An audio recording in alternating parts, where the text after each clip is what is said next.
Good evening, everyone. It's a real honour and a privilege to be back home here in Croke Park and before you tonight, where I want to share with you a journey I undertook after the London 2012 Games.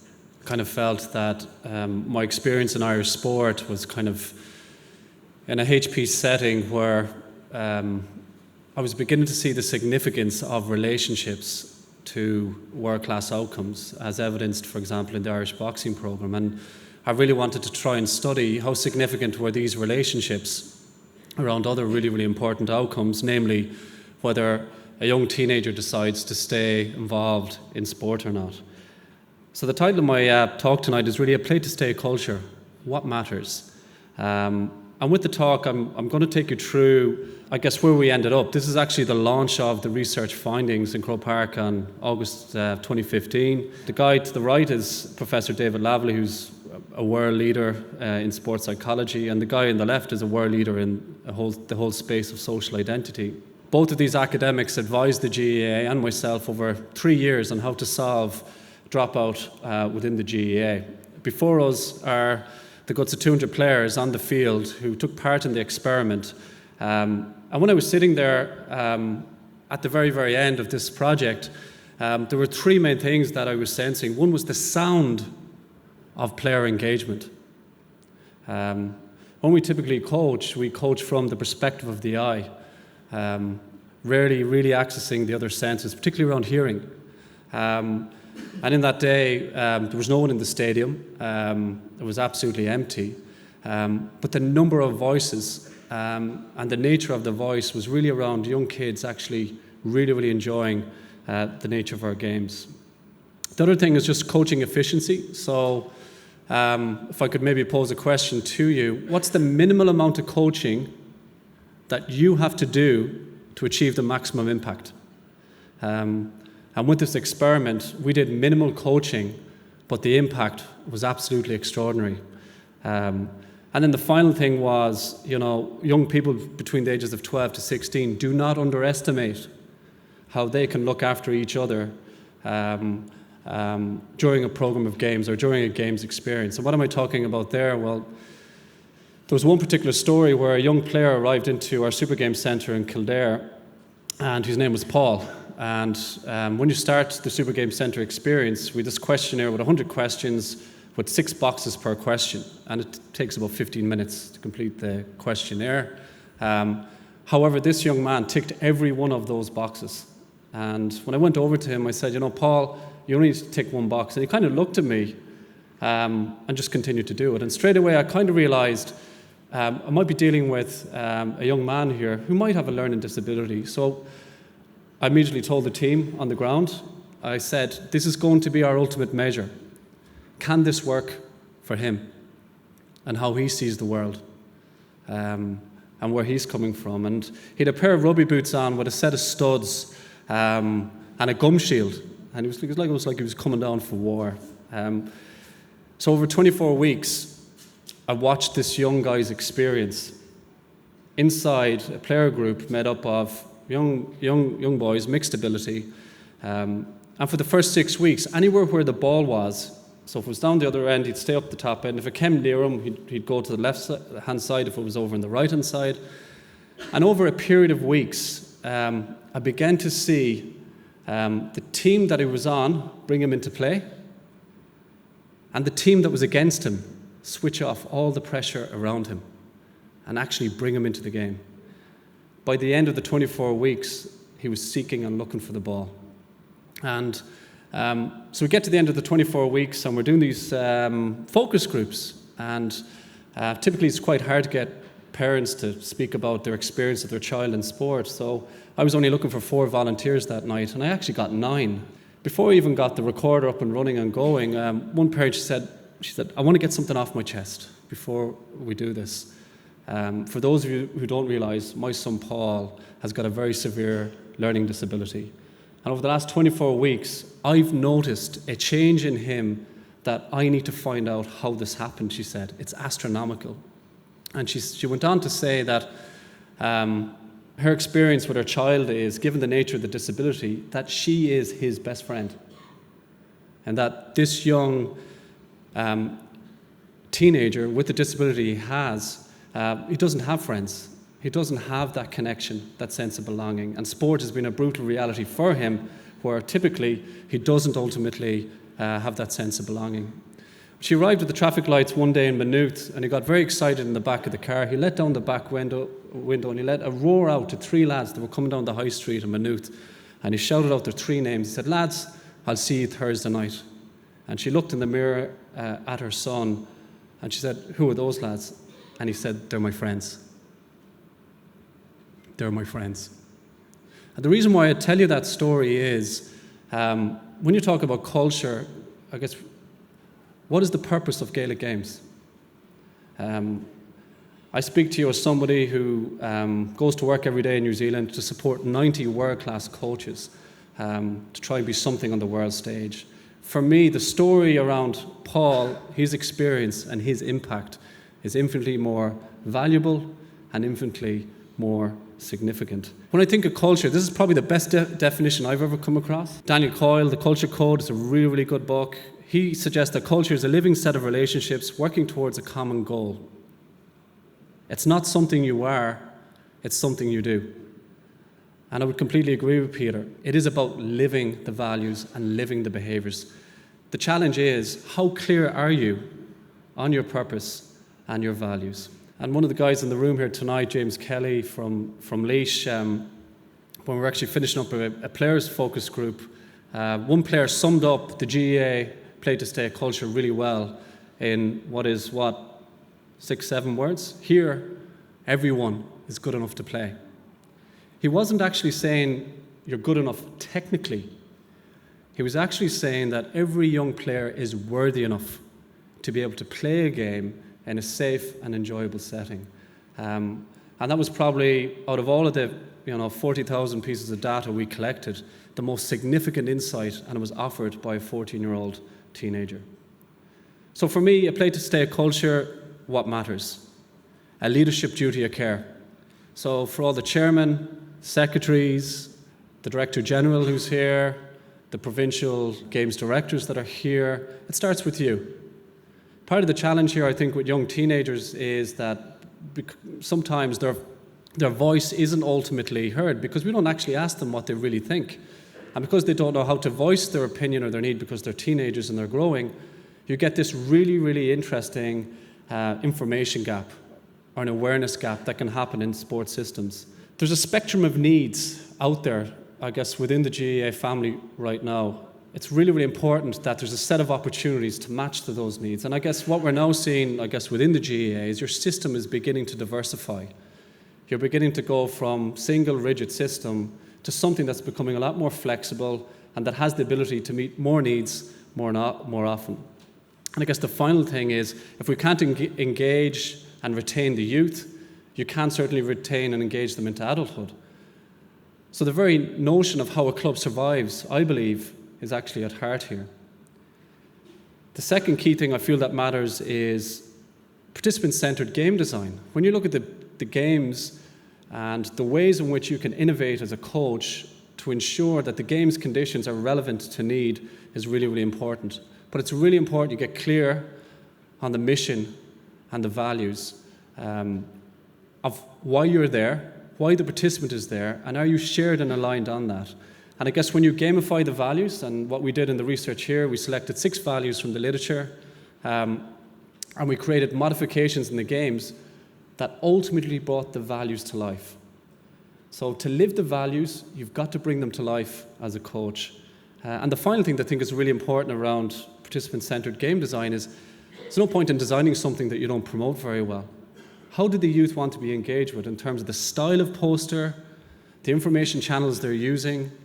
Don't make the assumption that people know what you've designed and what's the potential impact of that.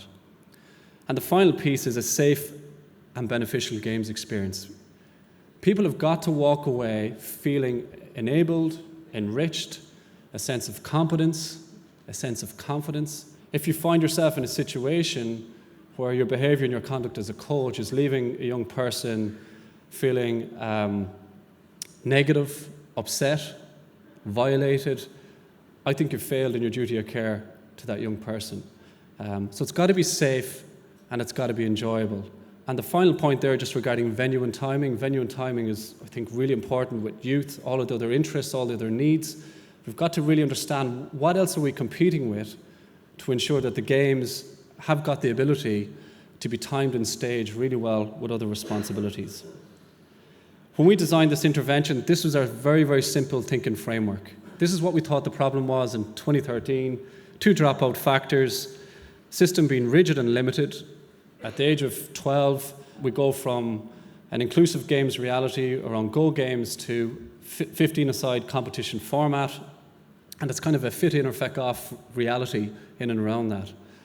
And then on the other side, the games format is very much, if you're not good enough, you don't necessarily play.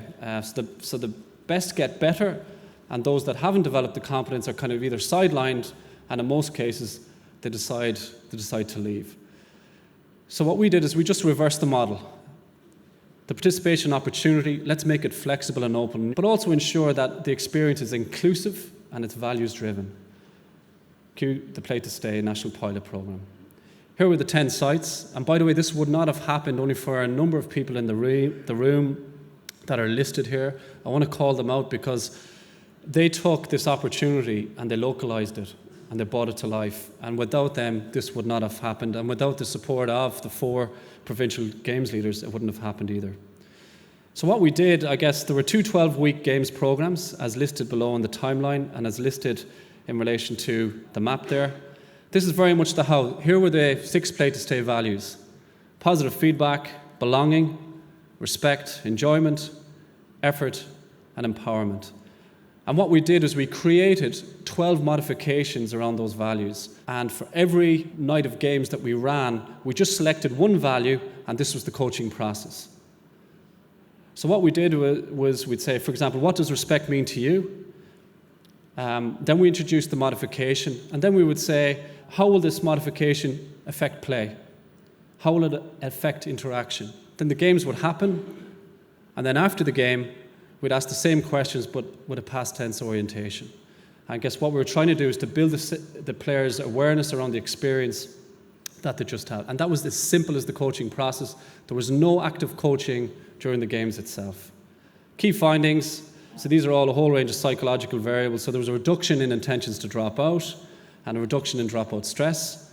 But the big thing was there was an increase in support, there was an increase in social identity, and an increase in intrinsic motivation. But probably the big thing and the big contribution to the literature was the players' connection with the values explained the link between the amount of support that they received and why intentions dropped out. So we started the journey with 3,500 players disengaging and leaving the GAA between the ages of 12 to 16 in 2013. From a post-intervention perspective, in 2018, there are now 95 Super Games centres and 7,000 players.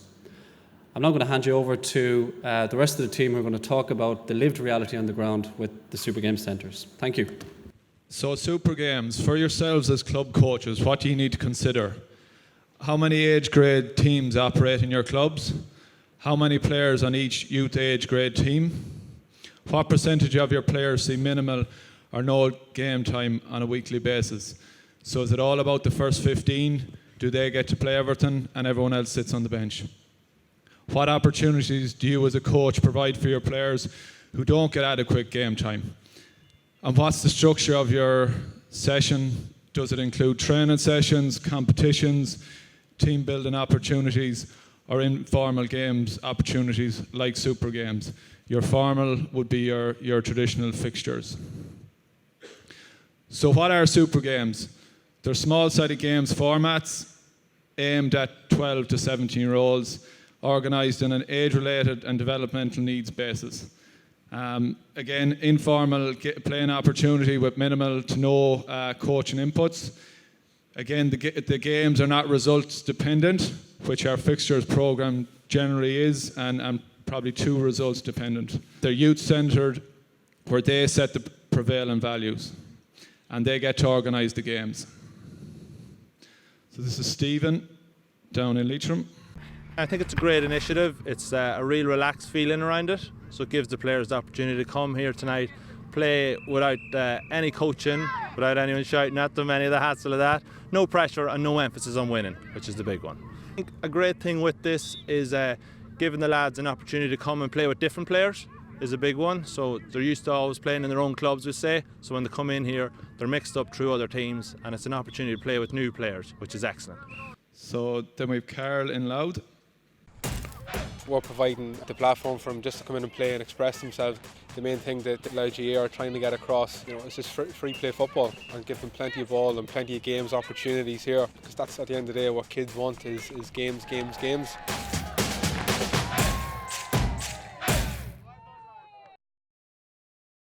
So how and where they can be delivered.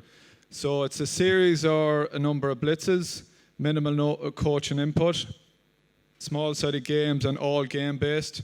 It can be done in schools, which has been quite successful over a number of years. We'll talk about how we've tried to do it in a club setting. It's player and youth-centred, so youth 12 to 17-year-olds, and then the play-to-stay values is what it's all based around. So I suppose in Connacht we looked at the model of the Super Games. We were getting good feedback in terms of from the players that were taking part in these blitzes and games in secondary schools. So we said it hadn't really been done in clubs a whole pile, so we were going to try and run a number of blitzes. So we ran 2 in December 2018 and 2 in January 2019. And we got a great response from it. So we had, the most we had at one night was 220, the minimum we had was 143 players.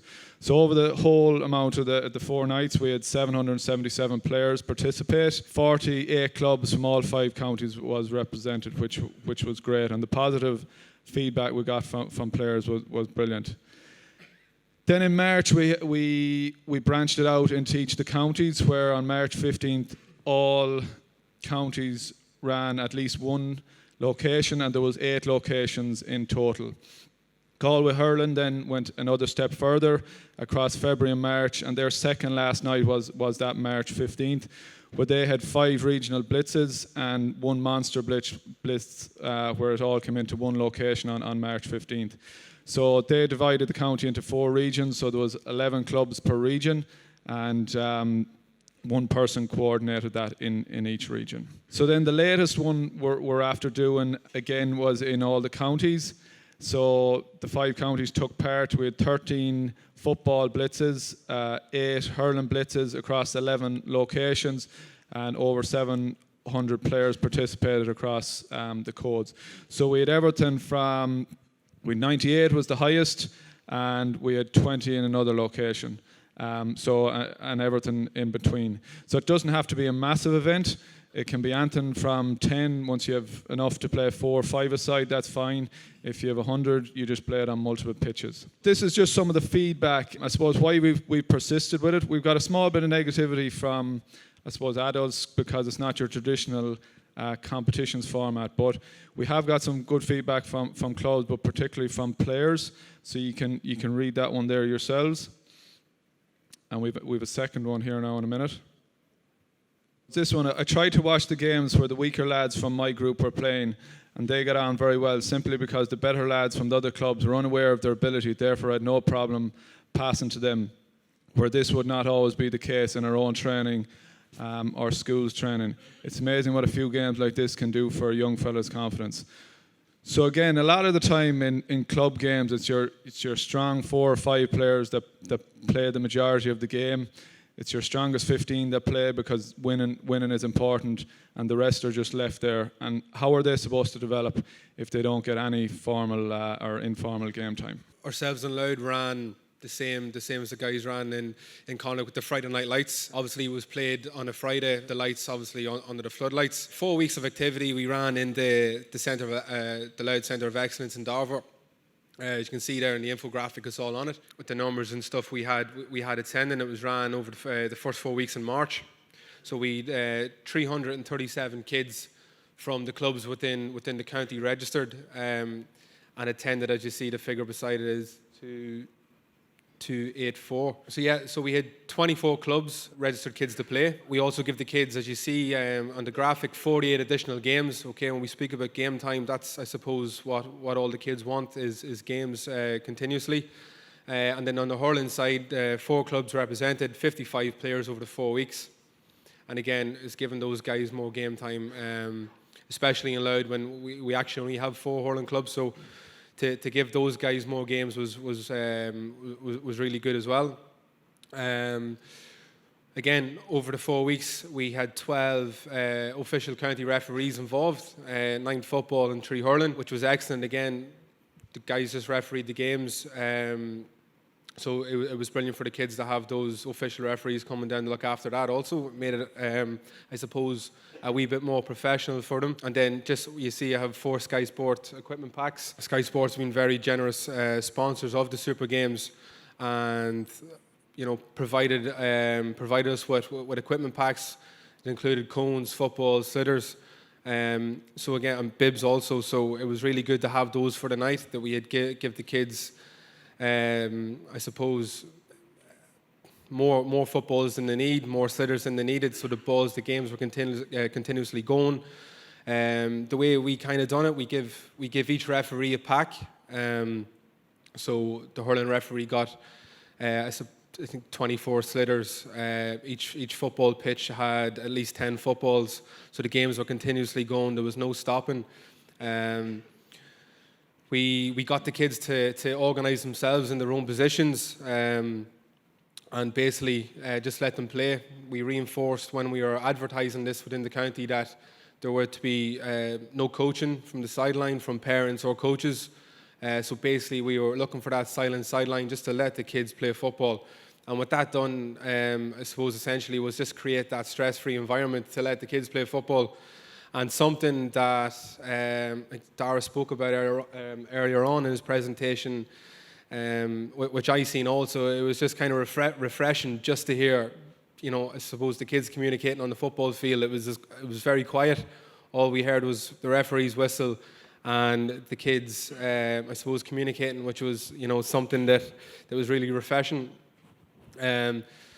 Again, and so we also held a summer series, a Super Games summer series. In June, we had a Sky Sports ambassador down. We'd done a Q&A, which was, I suppose, another brilliant night in Darver. And then just in December recently, we sort of branched it out to, I suppose, an inter-county, if you like, Super Games Centre, where ourselves and Down GAA came together and looked for that cross-border Super Games Centre, which was really, again, another really good evening. We had 88 players participated on the night, essentially a week before Christmas, so it showed the appetite that it was there. The target age group for that night was under 13s or 13-year-olds. It was 13 clubs represented between the 2 counties, and again, Park Esler, the venue under lights was something excellent. And I suppose something the kids won't forget. It was a great. It was very well organised, and again, kids being sent down to play with kids from different counties, never mind different clubs within counties. They literally didn't know any of these guys, and they were mixed up into teams. Guys were playing from. Guys from Drogheda were playing with guys from clubs from Down who I suppose would never have met, and no one knew anyone's ability, which Cahill mentioned earlier. Everyone was getting touches of the ball. Again, no coaching from the sidelines. It was brilliant. And I suppose then to top it off, there was 4 referees on the night, including Benny Coulter, Mark Poland, and Ambrose Rogers. And again, these guys are looking at I suppose, legends like these guys refereeing games and really embracing the Super Games model, which was very good. Again, just as a few lines of feedback that we would have taken from parents via Microsoft Forms. So after the 4 weeks of the Friday Night Lights, we would have sent this out to the parents, and these are just 4 quick pieces of feedback we would have got. And again, the one that I suppose sticks out for me is an enjoyable environment with no shouting, instructions at them from the sidelines. And again, that's a great one. The kids were just playing stress-free football and really that fun environment, and they were enjoying it, which was excellent. So it was brilliant to see the coaches and parents who were there watching would have seen that. And just quickly, what we plan to do in Louth in 2020, we're swapping it over from the Friday night lights, so we're going to change it up again. We plan to call it Light Up Mondays. Again, on the lights in the Centre of Excellence, and it's going to go through the four of the Mondays in March. We're going to repeat our Super Games Summer Series in June. And we have 4 cross-border Super Game blitzes again penciled in, with dates to be confirmed soon. That's something that was very good, and we're definitely going to look at that cross-border Super Games again. So the first step for us in Leitrim with the Super Games would have been getting over to the Connacht, to the provincial one, and just seeing how Cathal and the boys run it over there, the process. So we've the online booking, wristbands, how we divide up the players, all that stuff. And from there then we set a date in, as Cathal said again, a date in March that we went with. For our first one was the 15th of March, and it turned out there was a huge buzz around the county at the time because our seniors just got promoted Division 3, and our Centre of Excellence was just about to be completed. So there really was a huge buzz around the county already. And next thing, our Super Games was announced, and there was a huge buy-in to it. It fully booked out at 120 players. So we ran 4 over the year. We had 350 players altogether through the 4 of them, so we were averaging in around 90 players. We had our 16 clubs all represented, and we had 1 in March, 1 in July, and we had 2 then in November. So just to step on, the next step on from that then would have been Dromahare GAA. So we decided to go a new direction with this one. They were about to finish, their season was effectively over, I suppose, in November. And we had our Super Games in November, so we had our under 12s, our under 13s, under 12s, and we'd one for under 14s, under 15s. So Dromahare, because of where they're located, they have rugby around there, a lot of soccer around there, and they're a wee bit afraid, I suppose, at the middle of November their season is over. Are they going to finish up for the year, or are we going to try and keep things going in case we lose players? So again, they also just opened a brand new AstroTurf there. So what they decided to do was to run an hour of Super Games internally within the club. So they ran those, and for the hour, so basically warm up, divide them up, following the same setup that we would have had in the county, and played their games for the hour. And then to finish it all up, they branched it out one more step, is where it was a club-led. They invited in 2 small neighbouring clubs from Drumkeeran and Glenfarncilty, and effectively ran the same process that we would have ran in Leitrim, and the same that Cathal would have ran in Connacht, and mixed them up and played their games. So just from our side then, I would have just helped them out just with all those steps, the process, how we done it, followed the same, online booking, wristbands, everything like that. So it's back to the club just, and they just went for it, and we just helped them out as much as we could. So it was a huge success. And just again, our next plans for next year, we have 5 dates locked in for our Super Games blitzes. Hopefully, we already have 2 clubs on already, looking to do the same as Dromahare would have done. So two more club-led, and probably, please God, there'll be a few more club-led Super Games. And we're currently in the process of going to get the TYs in one school to lead the future leaders. So going to get them to lead a blitz for all first years. So that's pretty much where it's at in Leitrim at the moment. I signed up for the Super Games because I wanted to have fun. You can make new friends, there's no management, free to whatever you want to do.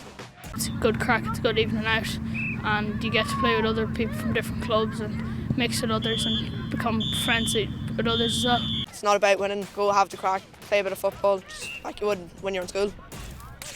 I suppose that's some of the feedback you see there from players, and we've ran youth forums in Sligo, Mayo and Galway. We're doing them in Leitrim and Roscommon after Christmas, and it's the one thing that players keep coming back saying about the Super Games, and probably the fella said it there at the end, is it's just a bit of crack, and we probably have to get that back to that in some way with our youth players, because our youth player drop-off rate is 49%, and it is an issue. And this is just one of the things that is a possible solution to decreasing that. We're never going to decrease it or to get rid of that, but the main thing is to maximise that decrease. Retain our players so we get them through that youth phase and into the adult phase, and retain them throughout their life with the GAA. The provision of a games opportunity for players at certain times of the year. So the majority of the year is going to, for youth players, is going to be your traditional games fixtures. But there are pockets in counties of pockets of the year where Super Games could be used. And I suppose the last question is, for yourselves as club coaches, are you giving adequate game time to the players who are outside of your first 15? And if you're not, Super Games is a simple thing to set up, and it just gives players games, and it's fun and they enjoy it. So just on behalf of the three, myself and the two lads, just thanks very much for your time.